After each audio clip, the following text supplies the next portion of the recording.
Throughout Formula One history, there have been only a handful of exceptional drivers who've managed to shine in their rookie season and outclass more seasoned teammates.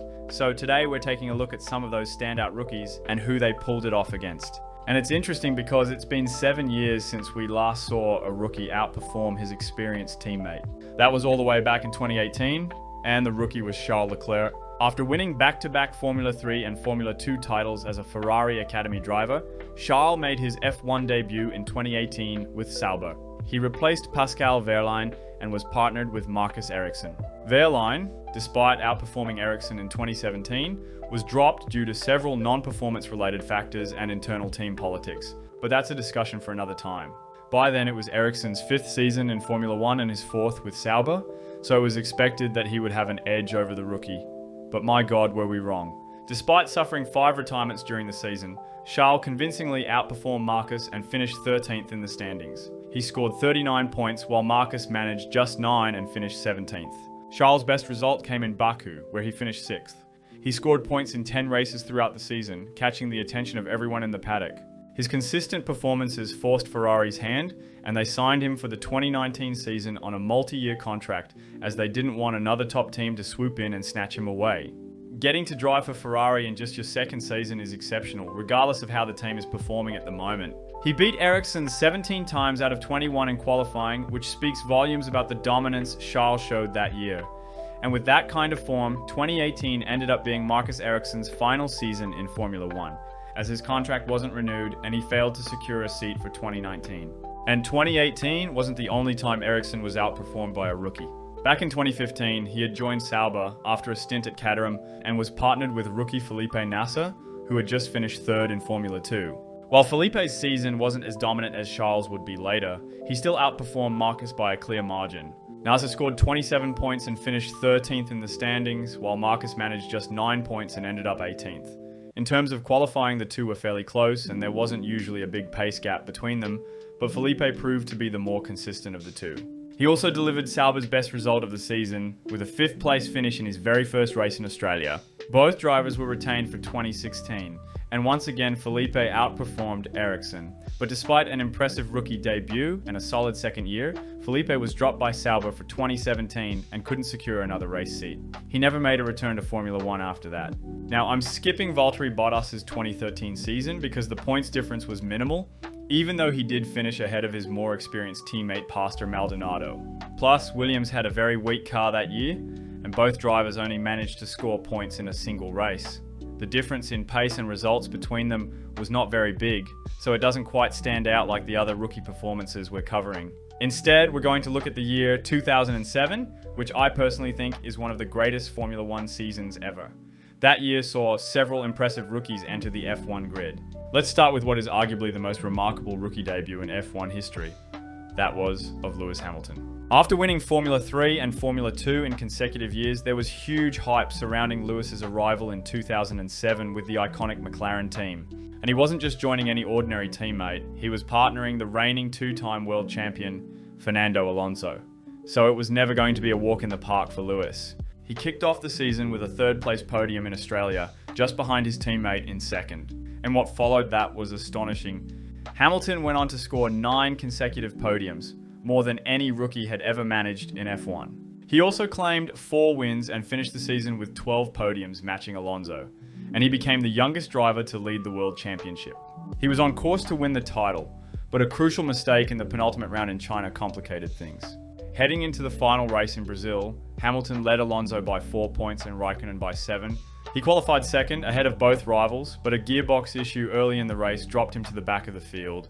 Despite a strong recovery to 7th place, Raikkonen won the race and snatched the championship by just 1 point.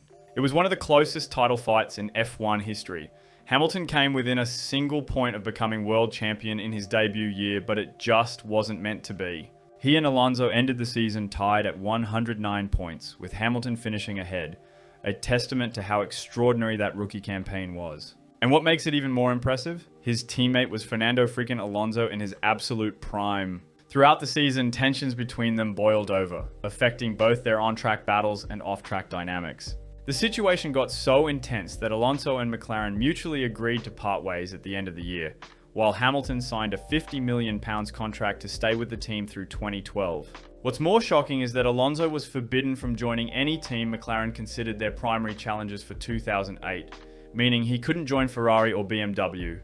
I mean, that's just mental. Another high-profile debutant that season was Sebastian Vettel. Now, Vettel didn't compete in the fall 2007 F1 season, as he was also involved in Formula Renault at the time. He made his debut at the US Grand Prix with BMW Sauber, stepping in for Robert Kubica, who was sidelined due to an injury from a crash in the previous race. Vettel impressed everyone in his first race. He qualified 7th and finished 8th, becoming the youngest driver at that time to score points in Formula 1. However, that was his only race with BMW. He later joined Toro Rosso for the final 7 rounds of the season, replacing Scott Speed. Vettel delivered an even more impressive performance with Toro Rosso, finishing 4th in the penultimate round in China after starting 17th on the grid. Despite only racing in 8 Grand Prix that year, he finished the season 14th in the standings, ahead of his more experienced teammate Vittorio Liuzzi, who ended up 18th. In 2008, Vettel competed full-time with Toro Rosso and achieved both his first pole position and first victory at Monza. That win made him the youngest Formula 1 race winner at the time, a record later broken by Max Verstappen at the 2016 Spanish Grand Prix. After just 1 full season at Toro Rosso, Vettel was promoted to Red Bull, where he went on to win 4 consecutive world championships. Now, there's one more driver from 2007 who's often overlooked compared to the 2 we just discussed, but it would be unfair not to include him, because he also impressed in his rookie season. That driver is Heikki Kovalainen. After narrowly losing the Formula 2 title to Nico Rosberg in 2005 and spending 2006 as a test and reserve driver, Heikki made his F1 debut in 2007 with Renault, filling the seat left vacant by the departing Fernando Alonso. He was partnered with the highly experienced Giancarlo Fissicella, a proven race winner with multiple podiums and pole positions, so it was expected to be a challenging year for the rookie. Heikki scored his first points of the season with an 8th place finish in Malaysia, and went on to outperform his teammate on multiple occasions. In the second half of the season, he showed impressive consistency by scoring points in 7 consecutive races. The highlight of his rookie campaign came in Japan, where he secured his first F1 podium with a brilliant 2nd place finish in extremely wet and difficult conditions after starting from 12th on the grid. He held off a fast-charging Kimi Räikkönen in the closing stages to maintain his position. Kovalainen ended the season 7th in the championship with 30 points, while Fisichella finished just behind him in 8th with 21 points. Now here's the interesting twist. At the end of the season, as I mentioned earlier, Fernando Alonso split with McLaren and couldn't join Ferrari or BMW, so he returned back to Renault, which meant there was only 1 seat left. Despite the strong performances from both drivers, Renault chose not to renew either of their contracts and instead signed Nelson Piquet Jr. for reasons tied to behind-the-scenes decisions. Fortunately, Kovalainen's impressive rookie season didn't go unnoticed. He was signed by McLaren for 2008 to partner Lewis Hamilton, and that year he went on to score his first Formula 1 victory. The next driver is one I think most people wouldn't be able to guess, and that driver is Giancarlo Fissicella. After winning the Italian Formula 3 championship and spending a year as a test driver, Giancarlo made his F1 debut in 1996 with the Minardi team, partnering Portuguese driver Pedro Lamy. However, Giancarlo only competed in half the races that year, as Minardi rotated drivers for sponsorship reasons. Minardi was the slowest team on the grid that season and failed to score any points. Still, Giancarlo came close with an 8th place finish in Canada. He outqualified his more experienced teammates 6-2 and often showed stronger race pace. That 8th place finish in Canada placed him ahead of Pedro in the final standings, despite competing in only 8 races. Now, the 1996 season may not sound particularly exciting, so let's focus on 1997, where Giancarlo was still relatively new to the sport. That year, he signed with the more competitive Jordan team and partnered another debutant, Ralf Schumacher. Both drivers appeared closely matched, but Giancarlo delivered standout performances, scoring his best result of the season with a 2nd place finish at Spa, along with another podium in Canada. He ended the season 8th in the standings with 20 points, while Ralf finished 11th with 13 points. Next up, we have Michael Schumacher in 1992. While Michael did participate in a few races in 1991, 6 to be exact for 2 teams, he retired from 3 of them. So it makes more sense to consider 1992 as his true rookie season, as it was his first full year in Formula 1. In 1992, Michael joined the Benetton Ford team and partnered veteran driver Martin Brundle. Yes, the same Martin Brundle known today for his iconic F1 grid walks. The Benetton car was generally the 2nd or 3rd fastest on most circuits, and Schumacher made an immediate impact. He scored his first F1 podium in just his 2nd race in Mexico, followed by 2 more consecutive podiums. Later in the season, he claimed his first Formula One victory at Spa in wet conditions, beating championship leader Nigel Mansell. Michael finished the season with 1 win and a total of 8 podiums, ending up 3rd in the championship with 53 points, behind only the 2 Williams drivers and ahead of Ayrton Senna. Brundle, by comparison, finished 6th with 38 points. Michael left such a strong impression that season that Senna referred to him as the next big thing and believed that he was well ahead of the rest of the field at the time. Brundle's defeat ultimately led to the team dropping him for the following season, a decision they later came to regret.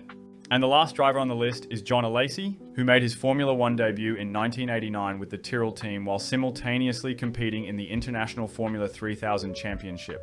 Alesi took part in 8 of the season's 16 races. His teammate was the experienced Jonathan Palmer, father of former F1 driver and F1 commentator Jolyon Palmer.